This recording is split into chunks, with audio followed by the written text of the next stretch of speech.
to the Twilight Hunter podcast. My name is Brian Ludicky. Today is April 18th, and I'm coming to you from the West Sifter Mountains of Idaho.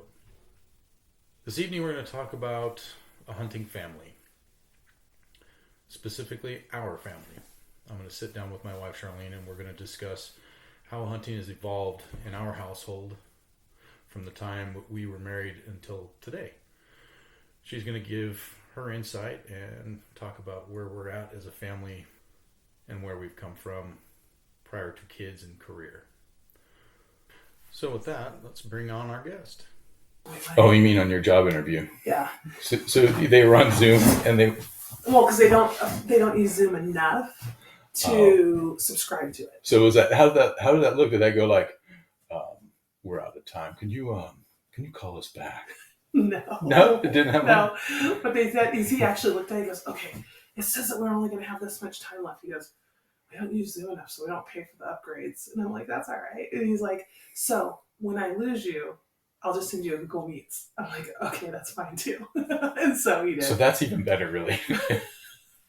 This is going to hang up on you, and I really want to call you back. It was actually. That's awesome. All right, fantastic. So all kinds of fun. All right. So, welcome to the studio, dear. Are we on? We're on. Oh, okay. Well, you're supposed to warn me like 5, 3. Oh no, 2. we've been on the whole time. Oh my gosh, you're silly. Thanks for sharing. You're welcome. Okay, just so you know, I'm going to be a little bit nervous. So. Why? I don't know. It's just weird because it's going to go out there in the world. Anyways, it's good. I have like 2 listeners. It's fine.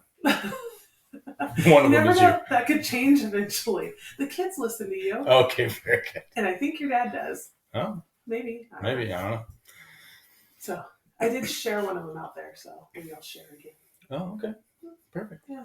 Well, why don't you introduce yourself? Okay. Well, I'm obviously Charlene Ludicky. I'm the spouse of Brian here, who is running this podcast.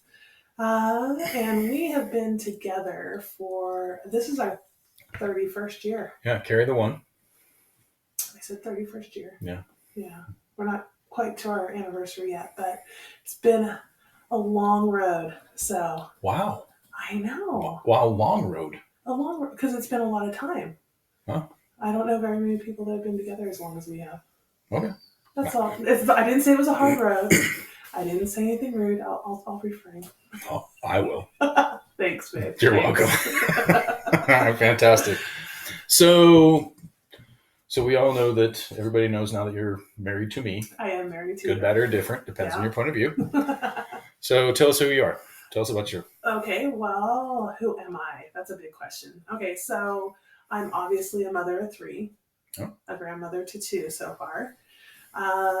And I've spent more time in Idaho in my lifetime than any other state. Does that make sense? So in terms of, I'm not a native Idahoan, but I feel that way because I feel like we were here before the influx of everyone from everywhere else. Before it was cool? Before it was cool to be Idaho. Yeah. When we went to move here and they asked us if we were worried about the Nazis in the north. Yeah. You know what I mean? The white supremacists. I remember. The white supremacists. That was a question we got. Mm-hmm. Well, it was even funnier when at one point we spent a stint in New Mexico, and the question before we left was, well, do you speak Spanish? And I'm like, do I have to be still in the U.S.? Like, did you not know that New Mexico was a state? It was a legit question. You're dating yourself. You know that, don't you? Oh, I'm aware that I'm dating myself. Right. Well, we're not young anymore. So, for sure. Yeah, so mother, wife. Obviously, I've spent some time out in the hills and hunting. Okay. And we'll probably touch on that here in a little bit. Why don't you tell us what you do? Well, I am an educator. Okay. So I have spent 19 years teaching physical education and health and a lot of other things along the way that they throw at you, which is what you do when you're a flexible educator. I just finished my master's degree, which I'm very proud of, by the way. It took me a while, but I got it done this last winter. And so I'm now a certified principal. Not that I've used it yet. We'll see how it goes. But yeah, so that's what I do for a living anyways. Okay. What are your goals in life? What are you trying to do at this point? At this point, it changes so much as we go through life. At this point, I want us to have a nice, I want us to have a nice home that our kids can come home and visit us, grandkids can come visit us, and spend our time, we're on the other end of the hill. We're past and it's taken some time to get used to being past the super busy and running with your kids all the time. Mm-hmm. Now that they're all adults, my goal is really for us to just be in a happy place and enjoy the rest of our life. Cool. Yeah. So how about mountain stuff? What do you like to do in the hills? What do I like to do? You know what? I like to sit on the porch of the cabin and have a coffee in the morning and maybe a little drinky drink in the evening and hang out in the hills and enjoy the quiet. I kind of miss the snowmobiling in the mountains. We used to snowmobile quite a bit, Mm-hmm. and you get to go to places that was a lot of work or that you couldn't get to during the warm months on our snowmobiles and see some really beautiful land Mm-hmm. in areas that are not necessarily easily accessible. And then, of course, I look forward to like our grandkids getting older and sharing that with them. Our youngest daughter is getting way more interested in being up in the hills and interested in hunting. Yeah. I love supporting you and the kids going out. At some point, it's always one of those things where over the years, I've spent a lot of years hunting and then I've spent a lot of years not hunting, depending on my job and how busy I am. Mm-hmm.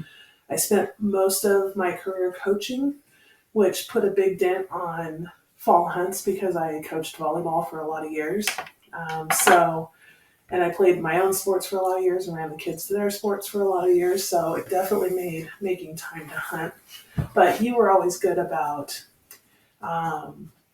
he always puts in my tags for me. So he tells me he asks my opinion, but he puts in for late hunts for me. So those November hunts when I'm done with volleyball or coaching, if I'm not doing basketball, is always, Yep. Was always a kind of fun. Also, there's less people in the hills. Yeah, I hate the opening day of a general season tag. There's so many people on the hill, and I don't want to compete with other hunters. Which is why I think you backpack now. Yeah. So let's talk about that. You've drawn into the segue. So let's talk about your hunting career. When did that start for you? Early-ish, mid-early 20s. It was about the time we moved to Idaho. Okay. Because I didn't hunt at the ranch. No. At the family ranch. I didn't hunt. We shot guns, which you taught me to shoot. Mm-hmm. Which was kind of a funny story with your dad and the flinching thing. We'll get there. Okay. That's one of my funny stories that I like. But let's see. So we started pretty early here, and part of it is that we had moved away from your cousins. Yeah, my core group of people. Your core group of people that you were used to hunting with. Mm-hmm. And I don't like him going out hunting on his own. I still don't. He does it more now, I think, than he did then. But at the time, I was willing to go out with you. We would even come up from out of state when we were in New Mexico.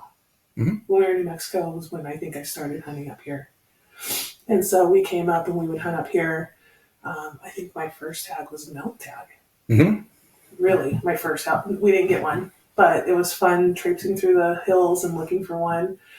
I think we have different styles of hunting. Your style of hunting has changed a lot over the years. Sure. But so shortly after we moved up to Idaho, it was generally, we always did a deer tag for a lot of years. Mm-hmm. We tend to like getting our cow elk because we want the meat.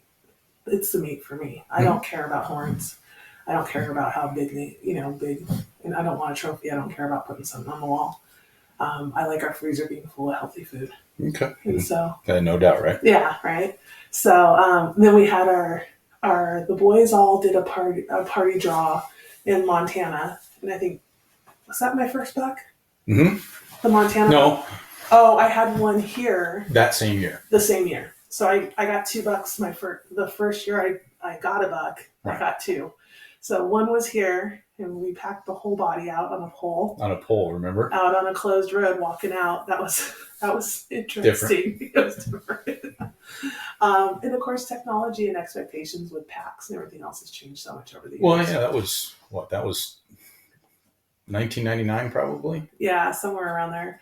Also, I think it's hilarious because it's always, and it's typical of my lovely husband here, but it's not that far.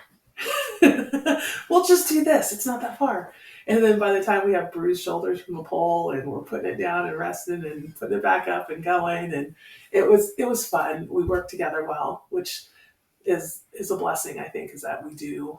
When we go out, I follow his lead because he always knows a lot more than I do. It's a craft for him, and I tend to, we shoot together and stuff, and I'm always like, gotta shoot before we go out because I do not want to make a bad shot. And so I stress about that. So I want to make sure I hit the range first and make sure my stuff's zeroed and that I'm familiar with the rifle that I'm using, even though I used the same rifle for years. But when I haven't done it for a couple months, going back in, I like things to be automatic. Sure. When we go out. So, and then the Montana trip was epic. It was cold. In a lot of ways. Cold. And we were tent camping in the snow and the cold. And it was, although I had to say I was the only girl in camp. And I was not willing to cry about it. And then finally my father-in-law says, forget this, we're going to the hotel. I'm like, yes. So for everybody, that was, I believe it was 1999. At any rate, it was minus 30 at night in this portion of Montana. And it never got above zero during the day. No, it was cold. It was cold. And that was one of like my early years of hunting. Yeah, it was right before Thanksgiving. Yeah. And I was not super impressed with doing the cold in the wall tent thing. We have a cabin out in the middle of the woods. And I'm like, why are we not using this? So I'm a little bit of a spoiled hunter, I think. I don't tend to do the backpacks, the backcountry stuff like my husband does. And I'm super impressed by what he can accomplish and what he can do. And I worry a lot too. But you certainly have to be comfortable in the misery of it all. Yes. Being out there, and you just have to be good with it, right? Because it's not, being out there in a backpack is not, comfortable. No. It isn't horrible if you have the right stuff. It's not, and the gear is so much better than it used to be 20 years ago. Well, talk about that deer we packed out on a pole. I know. Right? So at the time we had frame packs. We had aluminum frames with straps on them. Mm-hmm. Well, that was all the way back at the Jeep, and the Jeep was 3 miles from where we were. Uh-huh. And, me being me, I was like, yeah, we could do this in one trip. Yeah. And we did. Let's just go. And we did. We got it done. And it sucked. It sucked. It sucked. That sucked. That part sucked. So how long did you hunt, you think? Consistently? Oh, probably a good 10 years. Yeah, I think before it really got to the point where it was just so busy with the kids. Mm-hmm. And then with also coaching, because when we started that, mm-hmm. when I started hunting, I wasn't teaching. No. So what changed? Obviously, my job changed. Kids, right? Like after having, and I still, when Brock was a baby, we would still hunt. And then I even still hunted the first few years, really, of teaching also, because I had some of my volleyball players come up mm-hmm. to the cabin and babysit my son while we went out on a hunt, right. I'm at the cabin, and there's plenty of people in town and stuff, but we had some babysitters come up and have fun while we went out and did our hunts. And so probably a solid 10 years in there. It was probably every year I hunted with you. Mm-hmm. And then as the more and more I started coaching, the older the kids got, we did foster for a while there, and that was consuming. There's no way, because it's unpredictable with you talking about foster care. The foster care with the kids that you have placed with you, and it's not as easy to go out and do some of the things. And they couldn't be around firearms, so that's there's a whole other thing, right? So, and then also Brock was doing motocross so much through when he got a little bit older, which made it harder for the hunts between motocross and teaching and coaching. Ball sports, and I played softball during, and actually 3 seasons of softball, most of that time and stuff. So I got distracted and busy with other things. Of course, you consistently had your hunts, mm-hmm. But by that time you also had found a group of hunting buddies to go with you too, and I wasn't as stressed about you being by yourself out in the hills too. So, your perception, how has your role changed as far as the family and hunting goes? Yeah. I think the bigger part about that is I'm probably way more into a support role with it. I do a lot of meal prep for when he goes out and stuff. Um, that way he doesn't have to buy the prepackaged stuff. I will pre-cook foods and vacuum seal foods that he can either do in his boiler or pour water into or heat up one way or another, depending on the style. Sometimes he's actually gone out in the front country, right? Mm-hmm.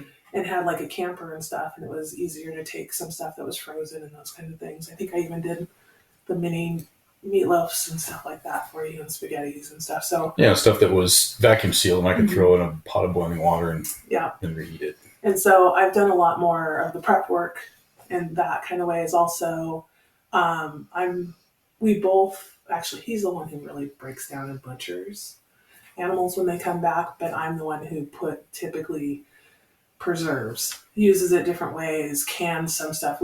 We've done some canned potted meat, canned it. I usually, because by the time he gets back, he usually has to get back to work. So if he gets the big chunks down and stuff, a lot of time I'll be the one that grinds. Yeah, I was going to say, in fairness, I cut it, but you typically do the grind and the grinding. mixes and the vacuum sealing and putting it up and making sure that it's put away and processed and we're ready to use it and fills up our freezer. Mm-hmm. So, and then also the other end of that is finding different ways to use it every day and not getting bored, because that's one of the things you tend to run out of, like your steaks first.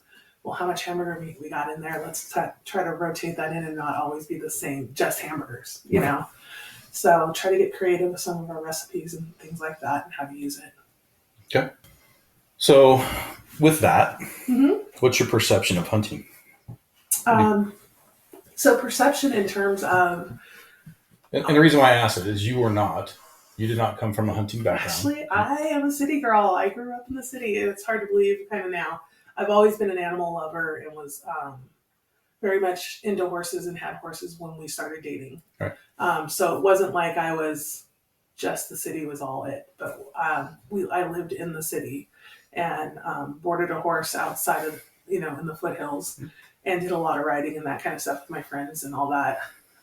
But coming off of, never shooting an animal, really never eating wild game until we were dating. And so my perception of hunting in general is, for me, like I said, it's about the food. I like the clean eating of it. If you look at the way livestock is processed and the way it's processed in the U.S. and the factory process that it currently is, and when you talk about the big meat plants and things and the contaminants that go into that, and the amount of chemicals used to remove those bacteria and that kind of thing, I love the fact that we know where it was when it was on the hill. We know how clean it was coming in. We knew how clean it was being processed. And so I feel like we have a much safer product, healthier product coming off of hunting than we ever do in the grocery store. The flavor is even better. For a while there, we even raised some meat chickens, and it's amazing how much different home-raised chicken tastes than the stuff you buy in the store. Mm-hmm. Stuff in the store has no flavor to it. And so really, until we did that, I didn't even know that. I mean, I knew it was processed and those kinds of things, but I didn't know the difference in the flavor would be so much. So my perspective of hunting is that I think it's a great way to be self-sustained. I think it's a great way to have healthy eating for your family. Depending on what the costs are and the things that go into it, it's not necessarily always cheaper than buying in the grocery store, but I definitely think it's healthier for us and for our families. And we tend to share with the whole family, even when we, because there's just two of us at home now. So, but my perception of hunting is that, honestly, we shouldn't be relying on the government to feed us, and the government systems to feed us. We should have a right to go out in our backyard and put food on our plate, on our table. This is how I feel about hunting. Mm-hmm. And so, and you kind of touched on it, but tell me what the impact that hunting has had on your family. On our family, right? I mean, well, here's the thing. Let's talk about it over the years. And and we talk about the different stages of relationship as well as activities that we do and stuff like that. When we were dating, and honestly, early marriage before our firstborn came into the house, then you were hunting year round. You found somewhere to go and something to do, be it duck hunting, bear hunting, pigs, deer. There was hardly ever a season that you couldn't go find something to go shoot, depending on where we were at and what was going on. So he was gone a lot, and so at a certain point after we had kids, I'm like, you're gonna have to pare that down. You're gonna have to figure out what your priorities are, because you have to be here more to help out. And so that changed a little bit with some of that over the years. Like, I think dating, when we were dating and first together and married, it took you away more than I felt like it gave. Does that make sense? It does. And so, but as it's evolved and as we've gone through and matured in life balance kind of a thing, and the kids get older and that kind of thing, and great opportunity to teach your kids how to enjoy the woods and how to support themselves and how to fend for themselves. And so the impact on our family is that our family respects the forest, respects the animals, understands what good stewardship is of our lands. And over the years, along with hunting, we've done livestock things. My kid, Brock, was big into FFA and 4-H. And being able to go through that process, and even then butchering animals and, like I said, the chickens and stuff. So basically sourcing your meat and animals and food close to home has been an important thing to our family. And that started with hunting, is really where it started. Like, we would run out because we would go and get one deer because our lives were busy. Well, that deer is not going to last a family very long. And so through the years, it's developed to become a bigger part of our family. And then, of course, the kids get older and they get old enough to hunt. And then now our kids are adults and they're married to other people who hunt. And so, or don't hunt, depending on which ones, but they all, as a family, participate at some level. In some form, fashion. Yeah. Right, for sure. And I think I have a picture here that on my phone of my grandson helping grind up meat this year, and he's 5. Yeah. So he jumps in and helps when he wants to, and then when he gets bored, he goes and does his thing or whatever. But it's that introductory level of that, you know, and enjoying it. And so I think to add in here too, and correct me if I'm wrong, but it also gave the kids an opportunity to feel like they were helping support. Providing. Right. Yeah. Because they get old enough to get tags. Yeah. And they were also putting meat in the freezer just like we were. Right. And I can think of more than one year where Brock killed a cow. Yeah. And I didn't. Right. Yeah. Yeah. So literally his elk was what was in the freezer. And then usually he and I have both had a deer at that point in our lives. Mm-hmm. So and at that point, yeah. And at that point, I've had a few over the years that were mixed in there too. Mm-hmm. It was always a little bit harder for me to get on game, because it was like, I've got this weekend. That's it. Like, because I've got, games and coaching and other things going on. So when I show up, it's like, oh, it's almost the end of my tag. I got to hurry up and go out there. Right. When we had kids, when we had the foster kids in home too, a lot of times you ended up having to stay back. Yeah. I didn't get to go. And you and Brock got to go, which is great bonding for you guys. Right. And I love that. And now our youngest is the one that you're taking out and teaching, and she's learning. Yep. And so I had some very proud moments with my daughter this year on the mountain. I'll be honest. Very proud. Trooper. She's working. She's mm-hmm. trying. She also wants, just like Brock did, she wants the bonding time. Yeah. Well, so do I. Yeah. Well, and on the other end of that, our oldest isn't as interested in hunting in and of itself, but she's the one in the kitchen with me. Yes. And she loves the food, and she wants to help process, and she wants to learn how to do all the other end of it. That's just where her focus is, and there's nothing wrong with that. She likes the outcome. She likes the outcome, yeah, and she likes the product, and she even started making sourdough. Here, she was laughing because she's now 30, and doing the old lady sourdough thing like her mom. So yeah, well, I mean, but it's all part of the hunting. It really, for us, it created a set of values in the home. It did, and it has trickled down and transcended from now from kids to the grandkids. I mean, and as they grow up eating it and appreciating it, and then that kind of runs into that culture of our family. And where my daughter's she's not anti going out and shooting. It's just not her thing or her forte or her true interest, but her husband does. And he loves to go out with us and go out into the woods and go find it. And he's still learning a lot. And so, well, they all are. I mean, you are too. I mean, we all learn. We learn throughout there's new techniques. That's part of it being a craft, because it really is a craft. At least I believe that. So, and in terms of it, definitely developed into a family culture, values, what you value, in whole, I think. So. All right.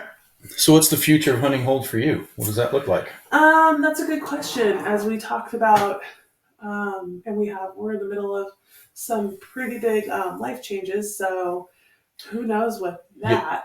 You think? I know. So, and part of that is that it depends on where we're at. And I'm never going to be the one that goes out and backpacks out and camps out and does backcountry. I just have no desire to do that.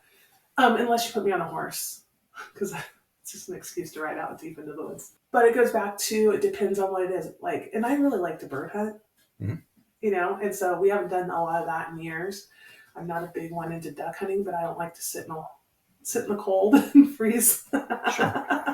But, going back to your thing earlier on bird hunting and stuff, it was some of those things that we gave up in order to make more time for the kids. Right? When that moment you put your foot down. Yeah, we could end up going back to that, Sure. Back more doing some of those kinds of things. I love having a cow elk every year. And so if I can go out and shoot a cow elk, I love the meat. I love having it in the freezer.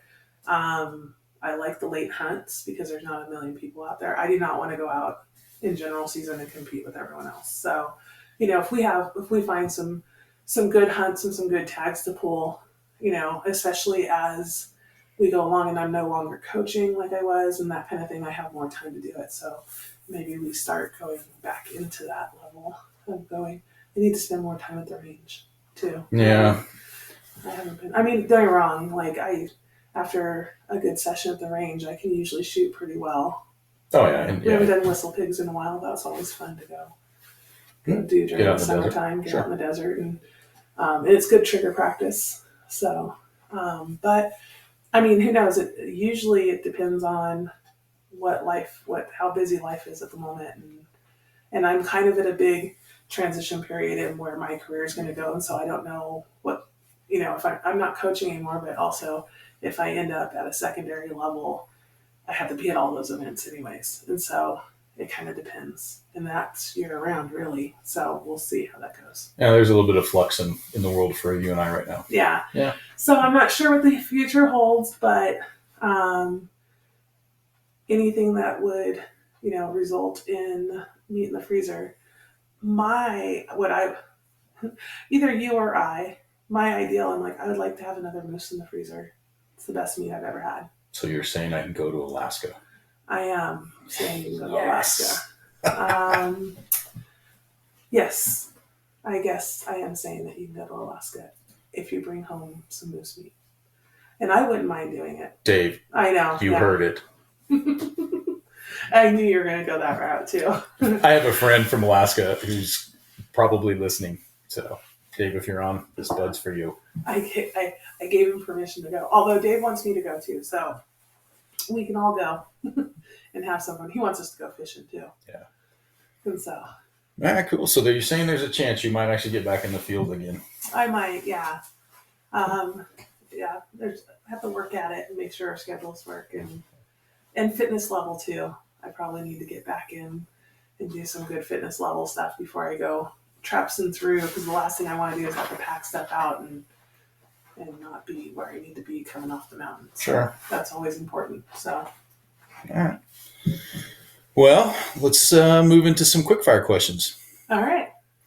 So during your time, what was your favorite animal to hunt? Honestly, pheasants. Okay, why? And part of it is because it's social. Okay.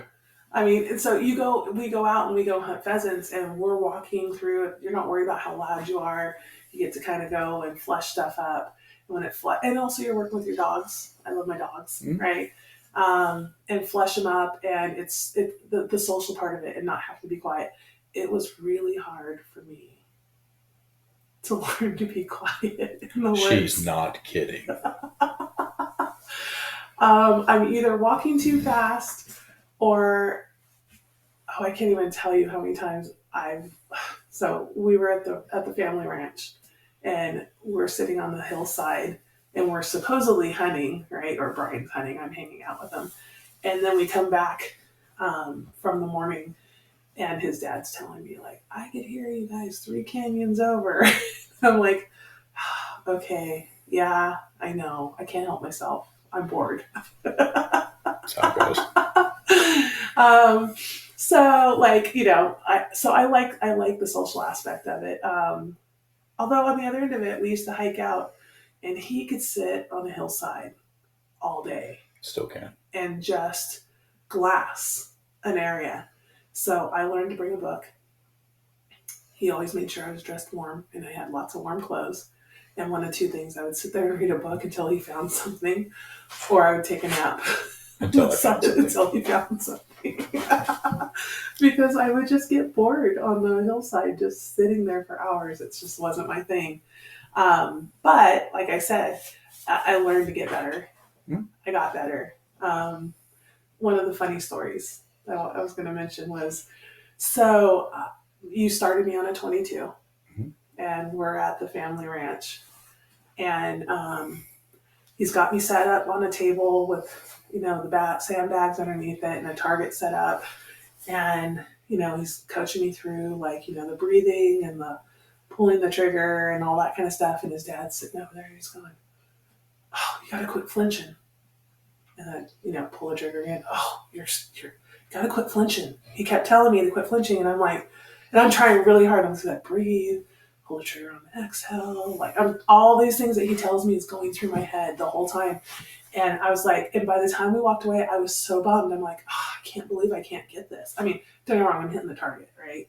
But I'm like, I feel like I'm doing something wrong. We walk away, and I look at him, I'm like, how do I quit flinching? Like, and he like laughs at me. He goes, he's giving you shit.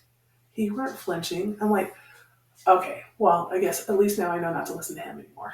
Correct. I will also tell you that I have never told you to pull the trigger. No, that's right. It's true. It was squeeze. That's my terminology, not yours. I'm well aware. Okay, it's a clip. Oh my God. That was a trigger, by the way, for all of you. Oh my God. He gets so mad if I call it a clip and not a magazine. And so I did it just to make him mad. Perfect. You should see his face right now. It's hilarious. All right, dream hunt. If you could hunt anything anywhere, where would it be? Or what would it be, rather? And where? The where thing. You know what? That's a... Can I have more than one answer? Sure. Okay. So I think pigs in Texas would be really fun. We know a guy. I know a guy. We know a guy. I know. Hey, Dave. I know. But I just think that would be so much fun. And part of that is that there's a plethora, and it's, I just think it'd be fun. But meat-wise, and actually he had some the wild pigs that we hunted on the ranch weren't the tastiest things. We ground them up and made sausage, which was delicious, but like just to get a pork chop off of it and eat it. Or we did a roast one year. We decided to do it for Thanksgiving. We were up at the cabin and stuff. And it wasn't bad. It just wasn't. It's pretty dry. Right. And it's hard to make it not dry. Okay. And so, the whole family would get together at the end of summer and do a sausage party. We would grind everything up and package them so that everyone could take them home and freeze them, and we'd barbecue up and eat them there. I love doing that. That was a great family event. I miss doing that. Now we do elk parties at our house with the kids. All come up and we all process meat. But so anyways, but the pigs that the chops that Dave brought up to us from Texas were delicious. And so I think that'll be kind of fun, different. And it's a different combination of, I'm sure the domestics have gotten out and mixed with the wild and whatever. Right. So there's a different genetics behind those ones. But the other thing is moose.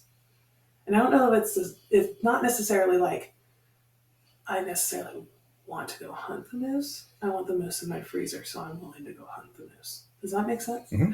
I'm so freezer driven. My thing isn't really about the hunt like it is for you. So you just, pull an Idaho moose cow tag and you'd be good with it? Yeah, but it'd be fun to go to Alaska and do it. Okay. I mean, I'm good with that either way.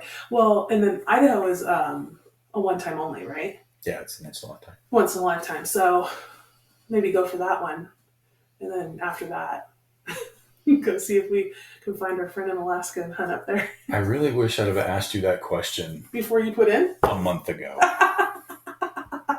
You never asked me. Well. You know it's my favorite meat. Clearly, I did not know the answer to that question.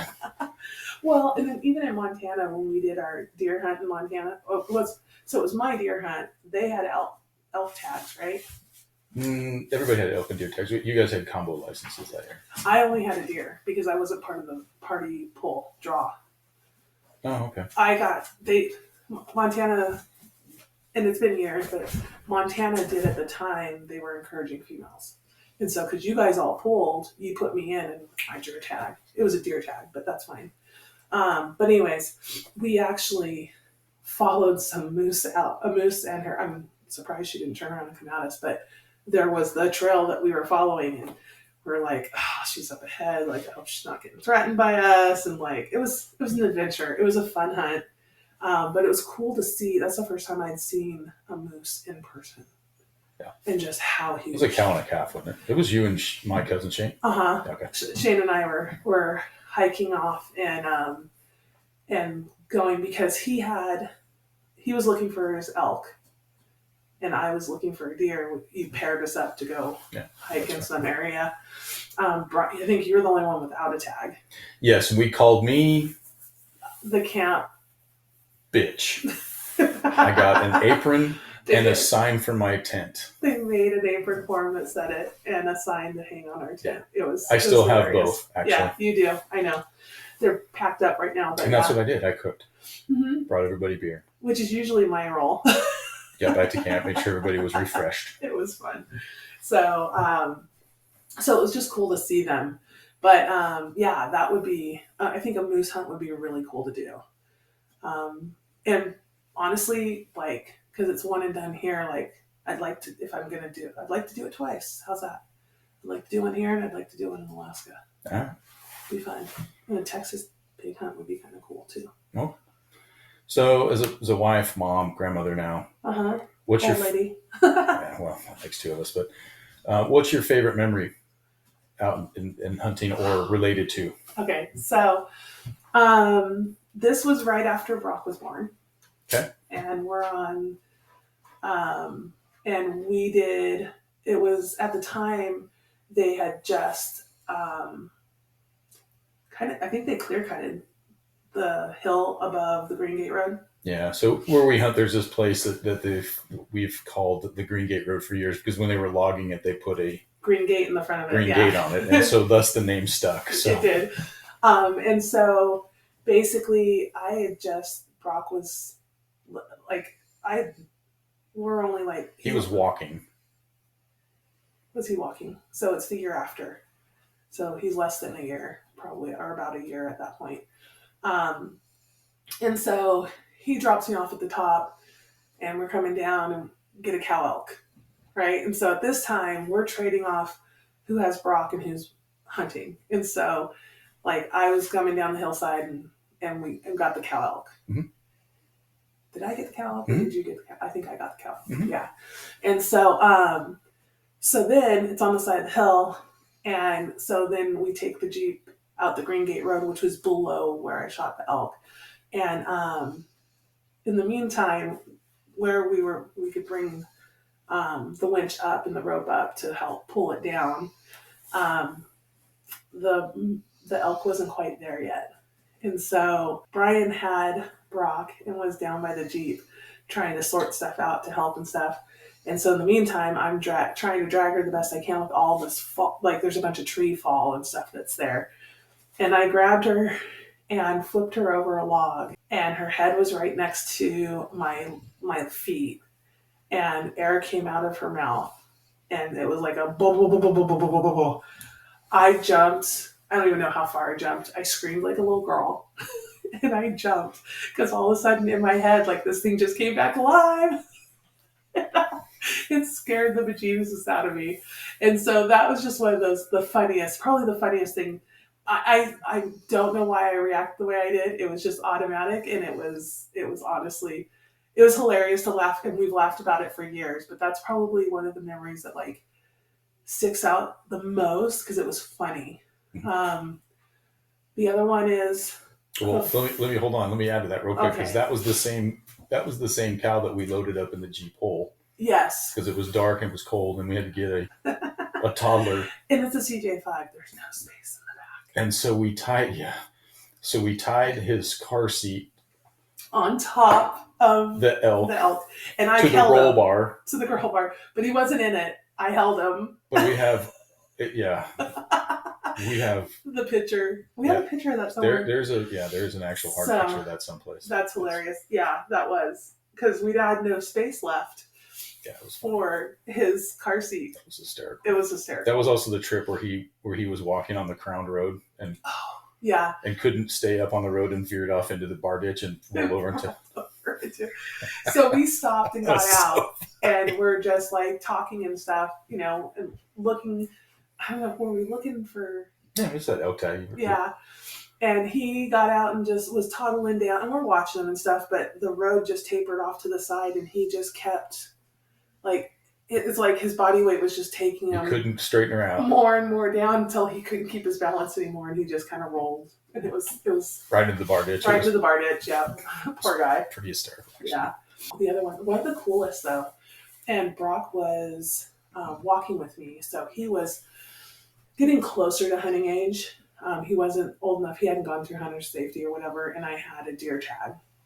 And the two of us had got up and we're on a deer trail, but it's heavily wooded where we were at. And we're walking along, and all of a sudden, someone scared this buck. And you hear him crashing through. And they're hoppity hops that you hear. But he's coming at us. And so I swipe Brock behind me because we're in this trail, and I actually step off the side of the trail in case if he's at a full run and scared. It was wooded enough. I mean, we couldn't see him. And so I put Brock behind me and I stepped off the trail just in case, and all of a sudden he comes flying to a stop. Like I could have thrown a rock and hit him. He was that close to us, and he was a nice buck, big horns, and he just came to a halt, stared me down, snorted, and then turned around and ran the other way. But just one of those close encounters. It's like, I didn't even get my rifle up. I was like, that would have been a nice buck to have, but it was more the cool, just one of those cool experiences. Sure. Like to have him that close and alive and huffing at you. It was just definitely, that was another one that was really cool. It was.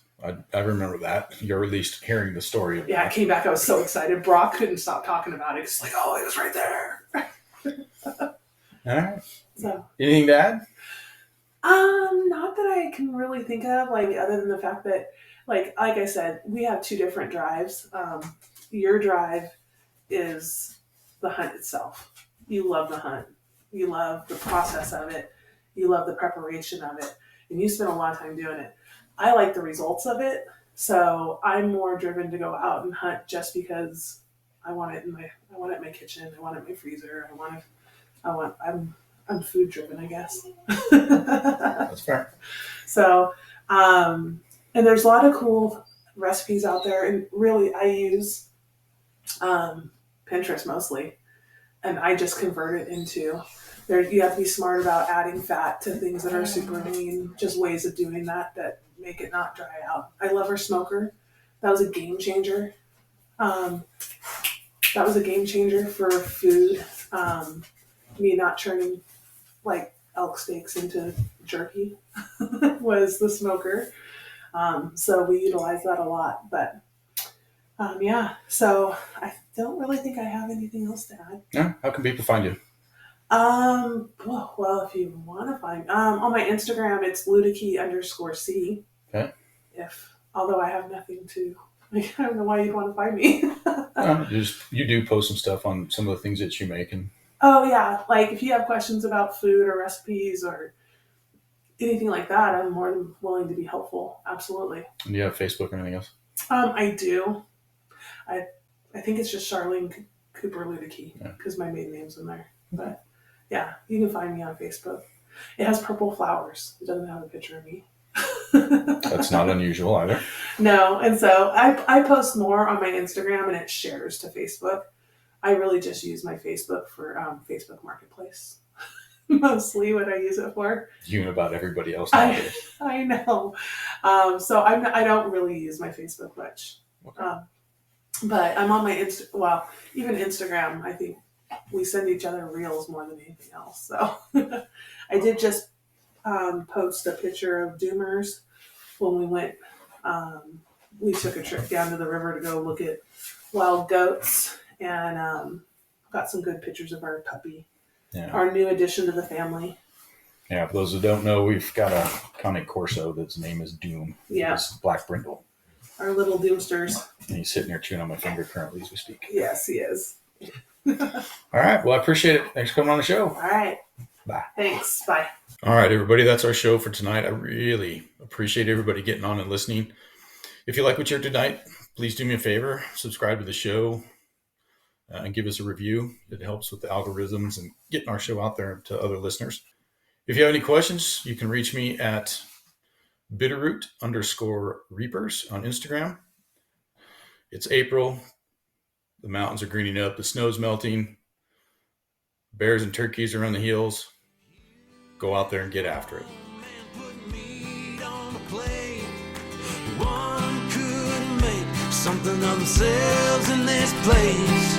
Oh, I could live out here for the rest of my days.